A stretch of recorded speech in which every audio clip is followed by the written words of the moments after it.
It's been 31 years since the 1990 Iraqi brutal invasion of Kuwait. A historic shock turned into a national Kuwaiti epic when the aggressor violated the sovereignty of our country to overthrow its legitimacy, violating all international laws and norms.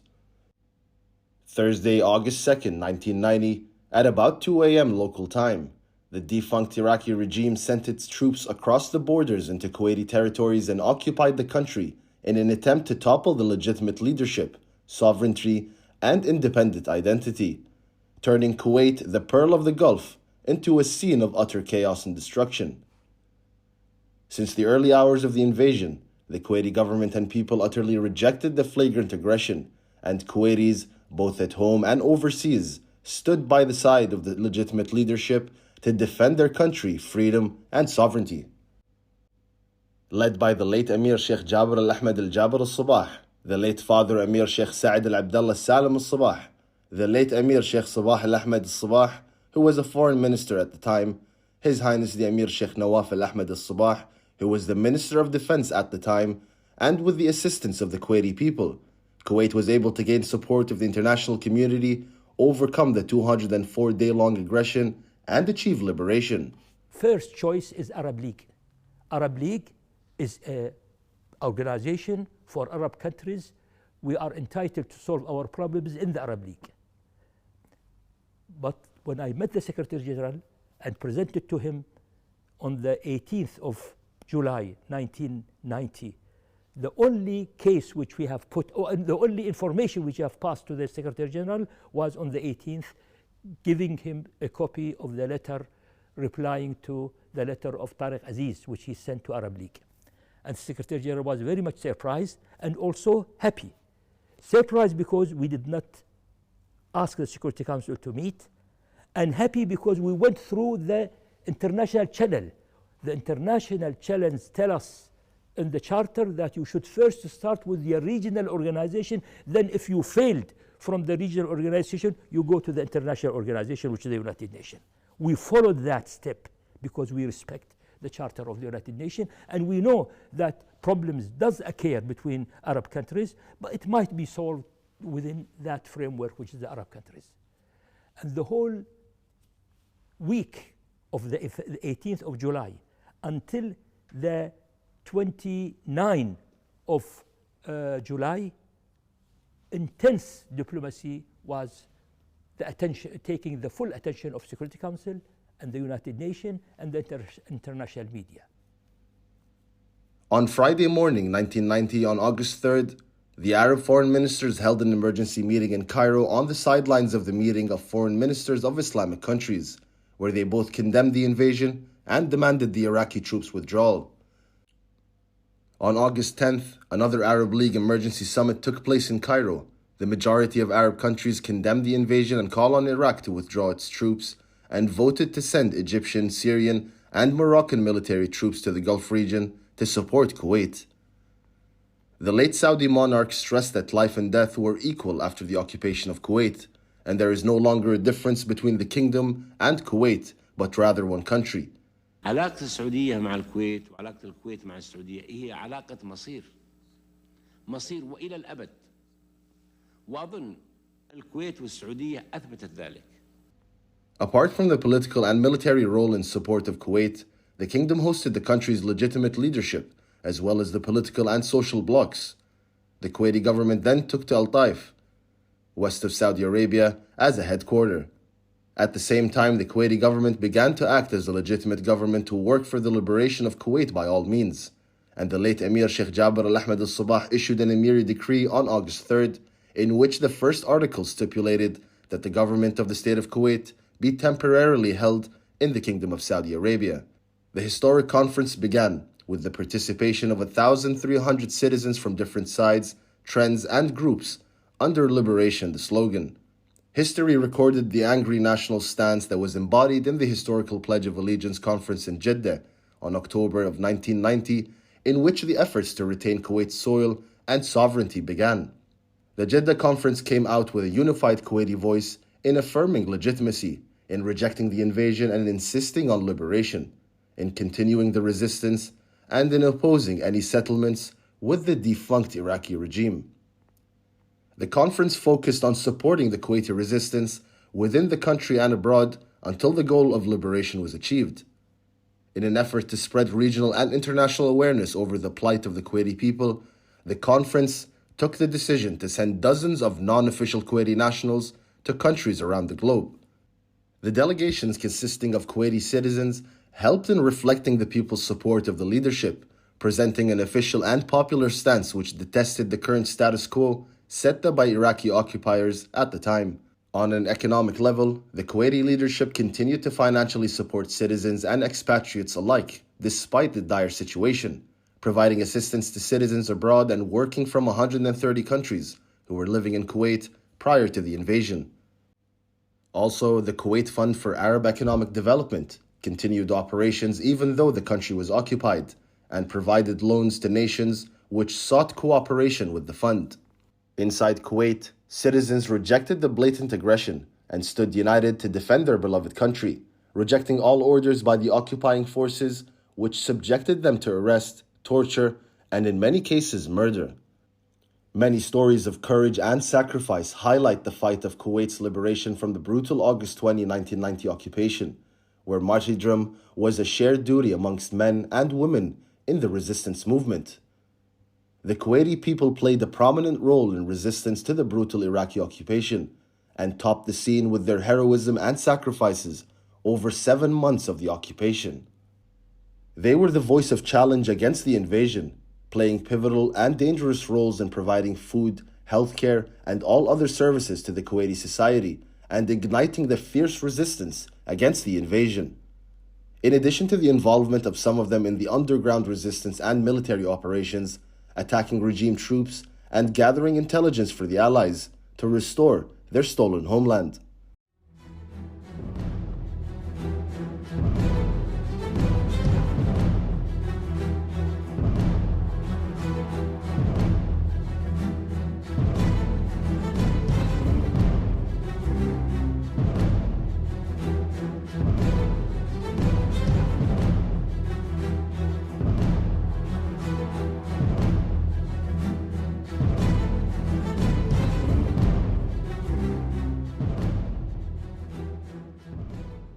I felt the 2nd of August and the 3rd of August that there is a resistance in Kuwait, that there is fighting. Kuwaiti forces are fighting the Iraqi forces. The people of Kuwait rejecting to cooperate at any rate with the Iraqi aggressors and leaderships, and trying to stimulate the Kuwaitis in order to join the so-called temporary government. And not a single Kuwaiti accepted to be within that regime. And I was really very happy to report regularly to Security Council how the Kuwaiti people in Kuwait, under the aggression of the Iraqis, despite all the tremendous aggressive measures which has been taken to them, against them, they were very strong in fighting the aggression of Iraq. The actions of the Kuwaiti resistance helped to retain the moral high ground for Kuwait in a way that politicians, diplomats, and public relations consultants could not. The first public acts against the occupation were demonstrations, mostly with women and children carrying banners and photos of the late Emir Sheikh Jabir al-Ahmed al-Jabir al-Sabah and the late Crown Prince Sheikh Saad al-Abdallah al-Sabah.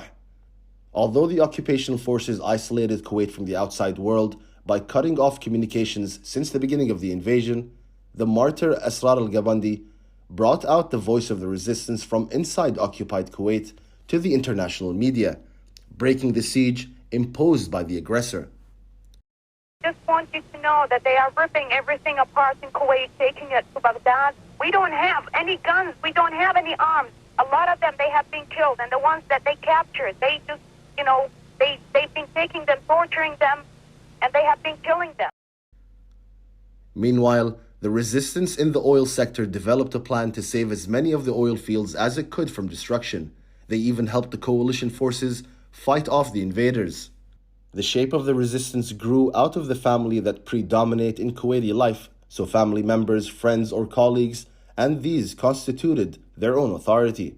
It is hard to put into words the remaining untold story of the Kuwaiti resistance of 1990 to 1991.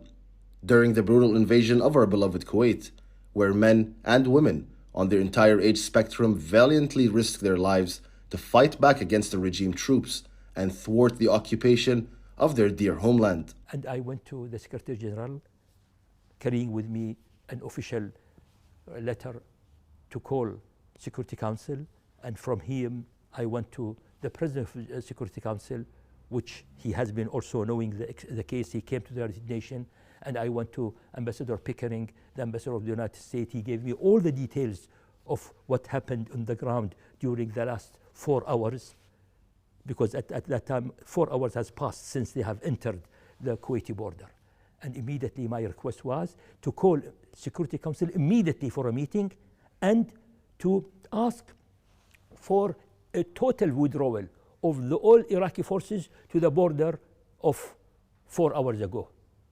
One condition. Second condition, to make sure that no Iraqi will be left in the Kuwaiti territories.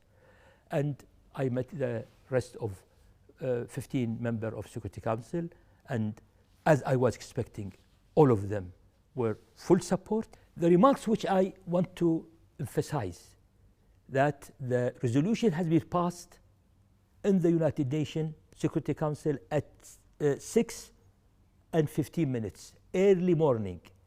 The whole of Security Council, the meeting room of Security Council was full of all members of the United Nations, not only the Security Council, because Kuwait has been attacked. Small country like Kuwait, with a peaceful desire, with a peaceful policies, will be attacked and swallowed by bigger neighbor, which we had excellent relation with them. Therefore, from this position of, yes, from one part of my heart, the aggression was itself, it was killing us.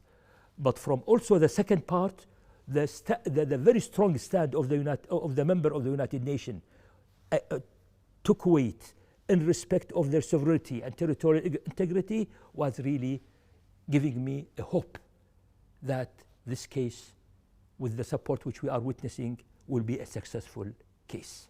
In New York, the story of the liberation started within the first hours of the invasion, when Kuwait's delegation immediately requested an urgent meeting of the United Nations Security Council, which passed Resolution 660, condemning the invasion and demanding the full withdrawal of Iraqi forces.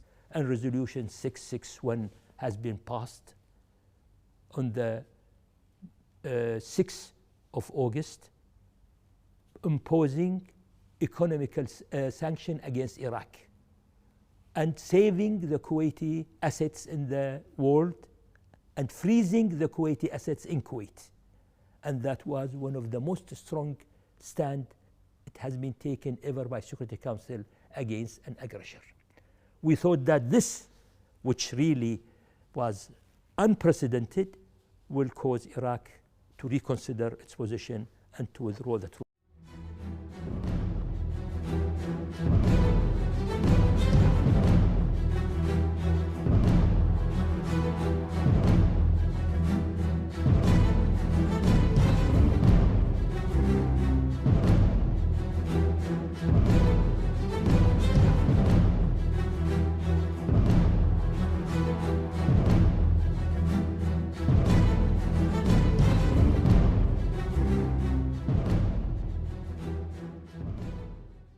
On August 6, 5 days into the invasion, the Security Council adopted Resolution 661 and took steps to implement international sanctions on Iraq under Chapter 7 of the United Nations. Resolution 665 followed soon after, which authorized a naval blockade to enforce the sanctions.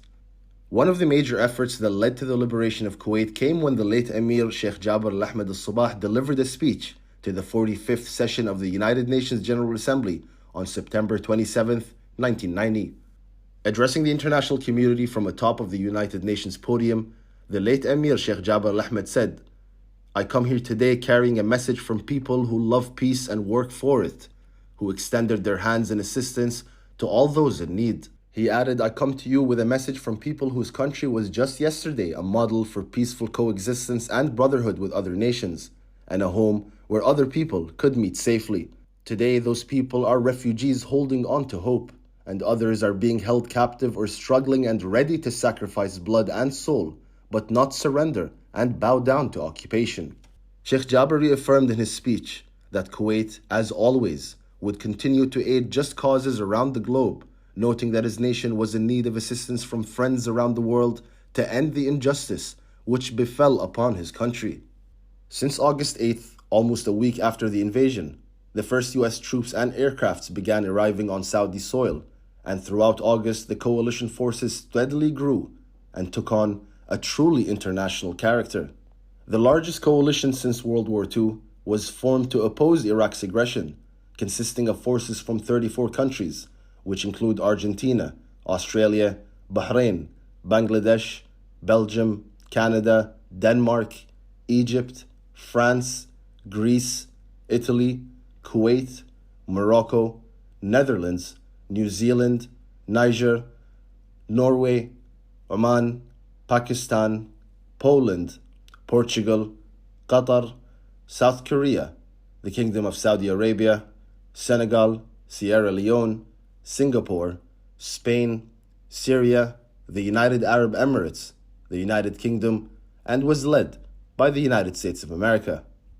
Despite the efforts made by the international community, the Iraqi army did not change its attitude at all, and they remained in Kuwait, destroying the country, trampling on human rights. And the first resolution which allowed the United Nations to use force has been passed at that very historical night, the 29th of November 1990. Here, the Allied forces have joined Kuwait.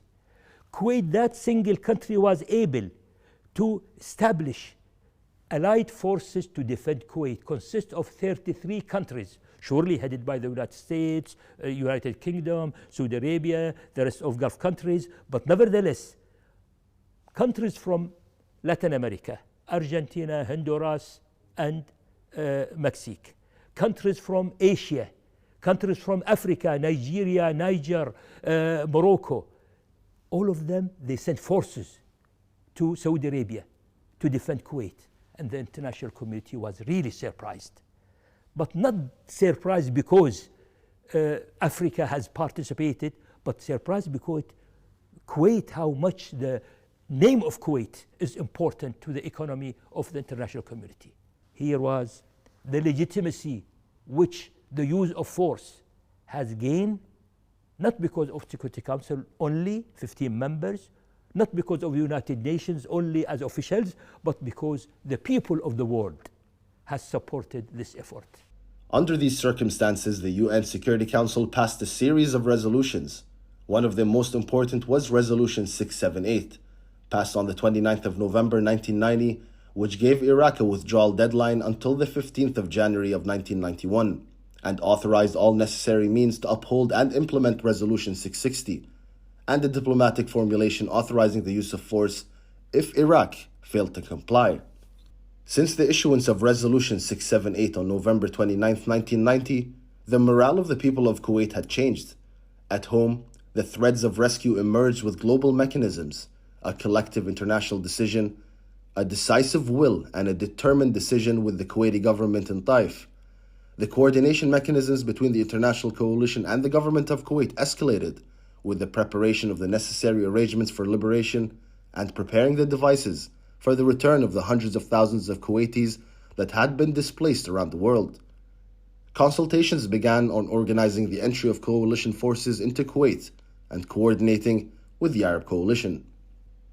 And under Resolution number 678, specifically on January 12, 1991, the US Congress agreed to give the late US President George W. Bush the authority to use the US armed forces in order to drive the Iraqi forces out of Kuwait.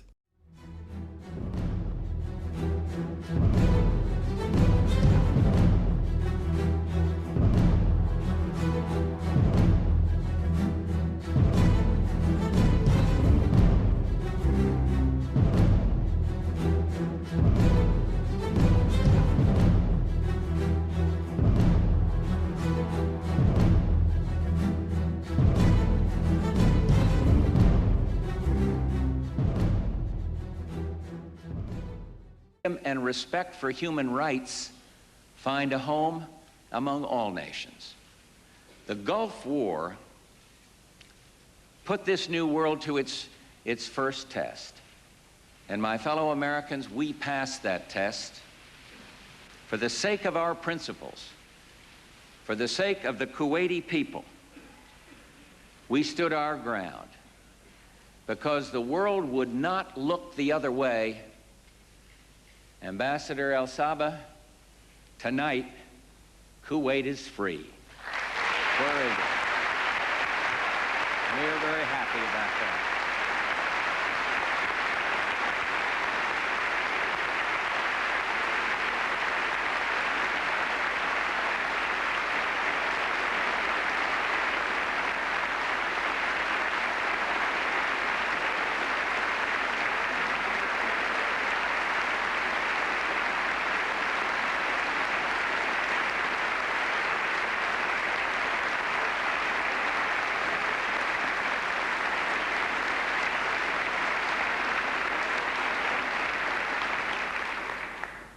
Iraq has been bombarded heavily from 17th until the 20th of February. From 17th of January until the 20th, which means a 23 days continuous bombardment, and also continuous meetings with the leader of Saddam Hussein. Now you have seen what happened to Iraq. You have seen Saddam Hussein, what happened to your people. You have seen how your airports does not exist. Your infrastructure does not exist. Come and accept this resolution and withdraw your forces. He was adamant. At midnight on January 17th, 1991, the deadline set by the United Nations for the withdrawal of Iraqi forces from Kuwait had ended, and immediately after, President Bush gave the order for US troops to lead an international coalition in an attack on the Iraqi army. And that's when the Operation Desert Storm liberating Kuwait began. Almost everyone with a television set saw the war of liberating Kuwait unfolding, bomb by bomb, shot by shot, night by night on the evening news. This war, an epic clash of more than 1 million soldiers and thousands of aircrafts, missiles, warships, tanks and artillery, had the grim distinction of being the first to be broadcast live around the world. The Allied jets conducted a massive air campaign bombing raid against Iraqi air defenses, communication systems, chemical weapons facilities, tanks and artillery. The period between the end of January and mid-February 1991 reveals the collapse of the morale of the Iraqi troops stationed in Kuwait due to the continuous airstrikes from the Allies, the interruption of supplies from Iraq. On the 24th of February, after the successful entrance of the naval forces to Kuwaiti ports, the forces entered Kuwait territory. And from that moment, he realized that there is an end to his bloody battle, which caused all kind of destruction to their people and to their economy for years ahead. At that time only, he decided to withdraw his forces. On February 24th, the ground operation commenced when coalition forces advanced and attacked Iraqi forces in Kuwaiti cities and in southern Iraq. On the 15th of February, when we were full with confidence that Kuwait will be liberated, I wanted to celebrate the 25th of February's National Day occasion, and I called member of Security Council, the 15th member, and I called the Secretary General of the United Nations and some Arab members of United Nations for a dinner. And the dinner was on the eve of 25th of February. And during that night, where the President of Security Council, who was with me on the dinner, he received a call from, surely, the line telephone. There was no, at that time, mobile telephone. And he came smiling. At that time, in Kuwait, it was 26. In New York, it was 25th still, at night, 9:30 or 11:30. And he said, Mohammed, how right you were when you held this dinner, as if you knew that Kuwait will be liberated. Now I have received a call that the start of the withdrawal of the Iraqi forces from your country. And we celebrated The first unofficial celebration of Kuwait territory was in my house in 33 Beekman Place at that night, and that was really the end of that long, long 7 months of occupation.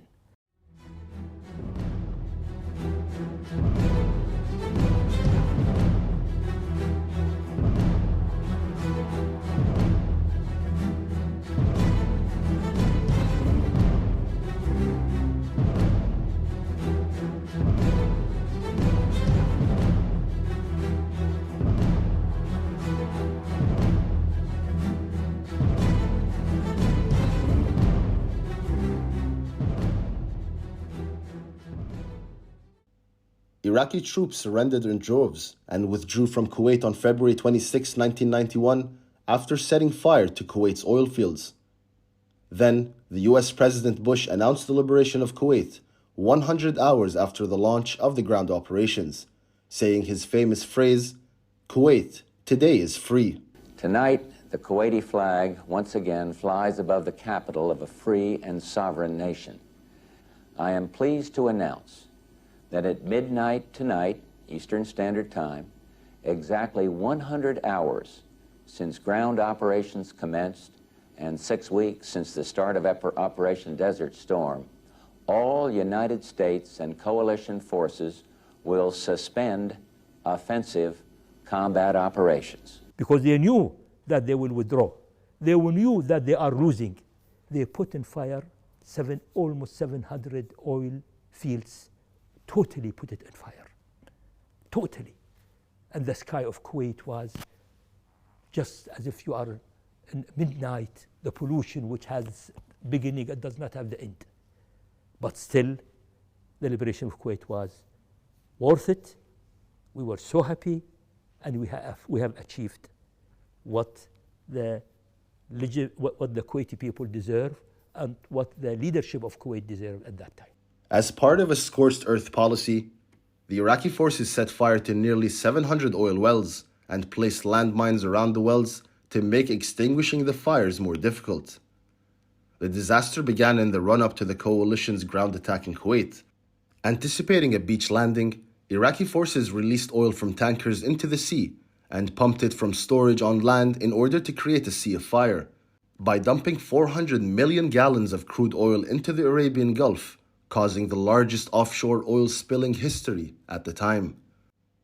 On land, trenches were filled with oil, which was then set on fire, a possible attempt to hide Iraqi forces from coalition airstrikes. Surely Kuwait has been liberated in 26th of February 1991.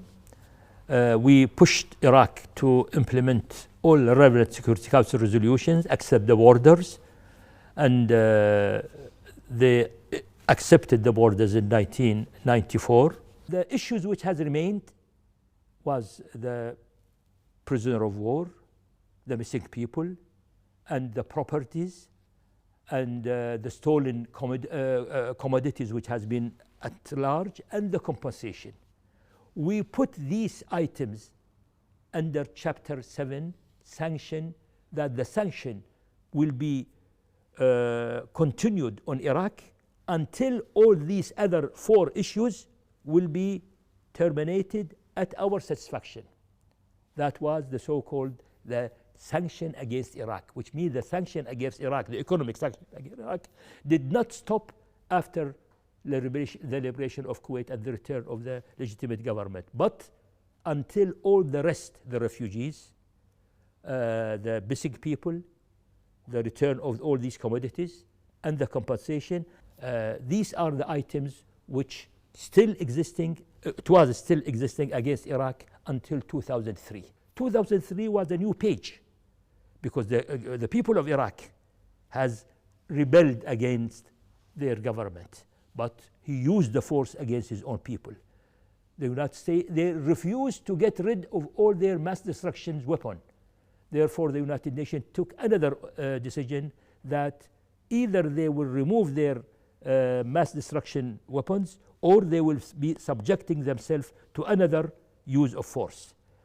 The other use of force has not been authorized by the United States, by the United Nations or Security Council.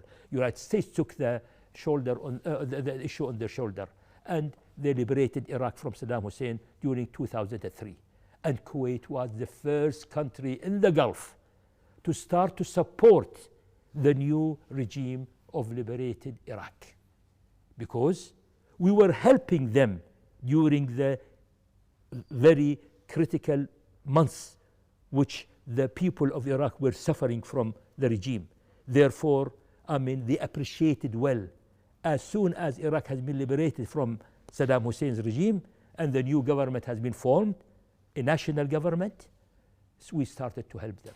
Sheikh Sabah was the first leader from Arab countries to visit Iraq. There was a summit which supposed alphabetically to be held in Baghdad, and it has been held in Iraq in 2004. And Sheikh Sabah really was the first leader, and I was with him to attend the summit in Baghdad.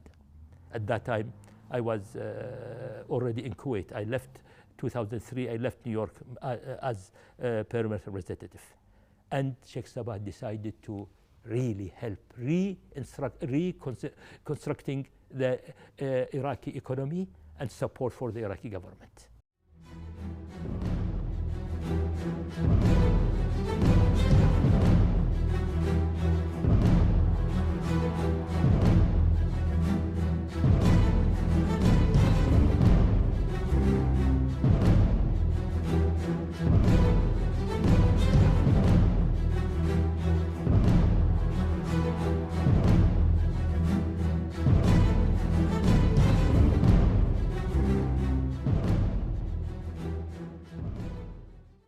Kuwaiti people remember with pain the invasion by their neighbor. However, they demonstrate how they also overcome their wounds and forgive.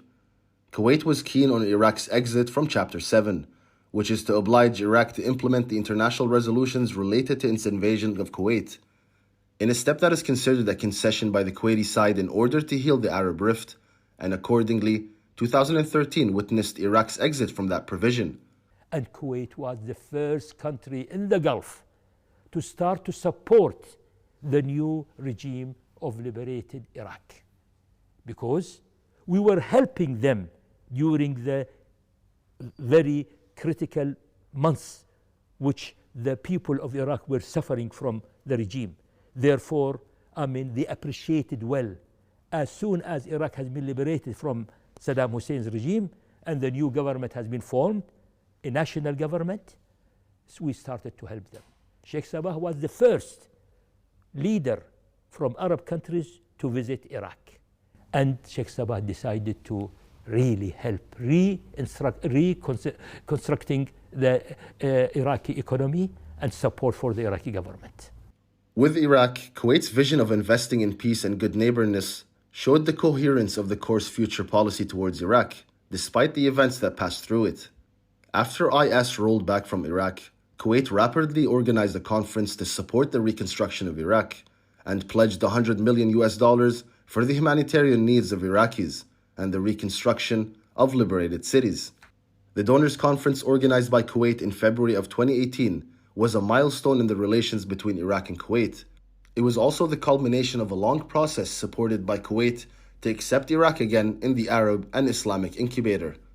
Then, the late Emir Sheikh Sabah Al-Ahmed Al-Jaber Al-Sabah's visit to Iraq in 2019 was a clear demonstration of an honest will to promote bilateral agreements and overcome differences to move forward for a better future.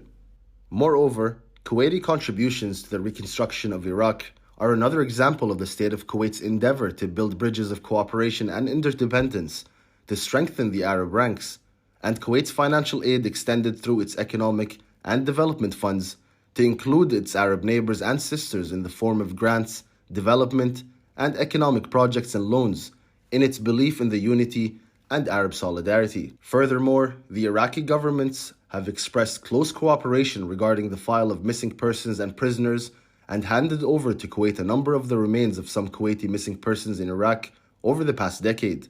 Kuwait has identified 278 remains out of 605 martyrs, and Kuwait recently received from Kuwait the third batch of Kuwaiti property and archives that were seized during the invasion in 1990. Relations between Iraq and Kuwait have made great strides forward, thanks to the wisdom and desire of the leadership of the two countries to overcome the remnants of the past. 31 years have passed since the invasion of Kuwait, which has carved out an irreparable scar in the heart of every Kuwaiti. The invasion and the moments of liberation are almost never forgotten in every Kuwaiti memory. The leaders and heroes of brotherly and friendly countries of the anniversary who took all necessary measures to free Kuwait and its people. The martyrs' heroic sacrifices made in the name of their Kuwait are immortal in our minds, souls, and country's history.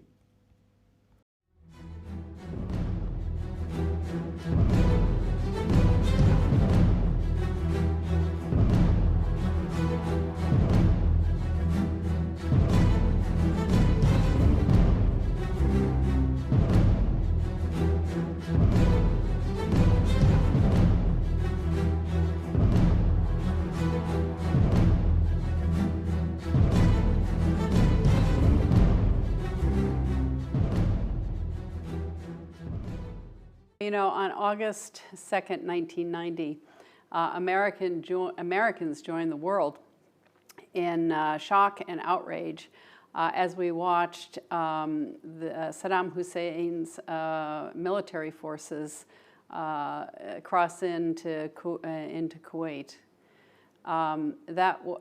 President Bush reacted immediately by saying that this will not stand, and he began to reach out to the international community to consult on what should be done. It was quite an effort in the weeks and months that followed in building what turned out to be one of the largest international coalitions to come to Kuwait's assistance. It turned out to be, again, as I said, the largest military alliance that was built since World War II. And in that process, we were able to bring many resources to the table. We worked with the United Nations Security Council toward the effort to ensure that the international community could come to the defense of Kuwait and make decisions about what we would be doing to help liberate Kuwait and respond to Saddam Hussein's occupation. Well, the United States specifically played a huge role in the liberation of Kuwait. We ended up sacrificing American lives. There were many American soldiers who participated in operations Desert Shield and Desert Storm. But there were many others. In fact, I would say, Kuwait and the Kuwaiti citizens also sacrificed an enormous amount since they were under actually the occupation of Saddam Hussein's forces. About 300 Americans lost their lives, and over 900 Kuwaitis and Kuwaiti citizens also lost their lives as they dealt with this occupation. By February 26, 1991, Kuwait was liberated, and in fact, President Bush was quite clear to the international community that this was the right decision to make, and that this was a just and fair decision to make, and that the world had responded to a very aggressive invader and occupier in the region.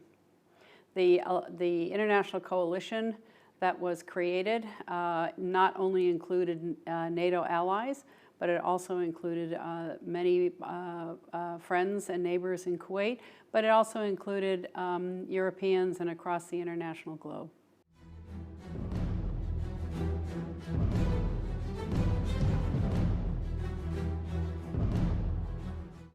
Well, first of all, I do want to highlight a very important component of the Gulf War. And it really highlighted the role of women, not just Kuwaiti women, but women around the world in rallying their support to what was going on here in Kuwait.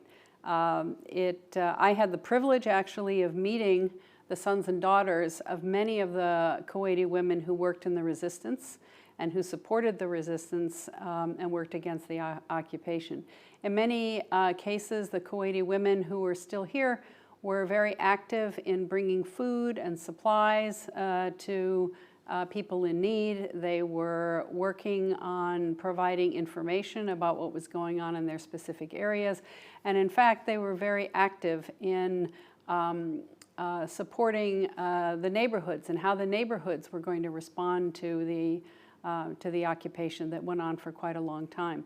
So Kuwaiti women were very active and very supportive, but international women as well. And I very much remember at the time, because I was in the United States, where there was a rallying cry and an awareness of joining this international coalition and a campaign that was called Citizens for a Free Kuwait. And I actually remember, because I have not only the button that was distributed at the time, but there were also ball caps that said Free Kuwait. So, but that was really the effort of Kuwaiti women, both in the United States and also here in Kuwait, to mobilize and to raise the awareness of what was going on and provide vital support to those Kuwaiti and international armed forces who were trying to push the Iraqi forces back into Iraq. So it also marked a very interesting time for our female soldiers and airmen. It was the first time in a long time that so many women were deployed outside of the United States into a combat area. We had about 37,000 female soldiers and airmen who participated in the Gulf War.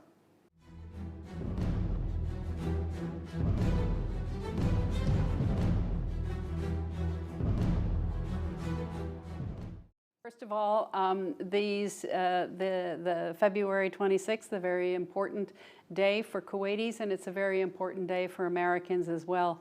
And I hope the rest of the international community remembers what went on here in Kuwait and how important it was to have formed a coalition.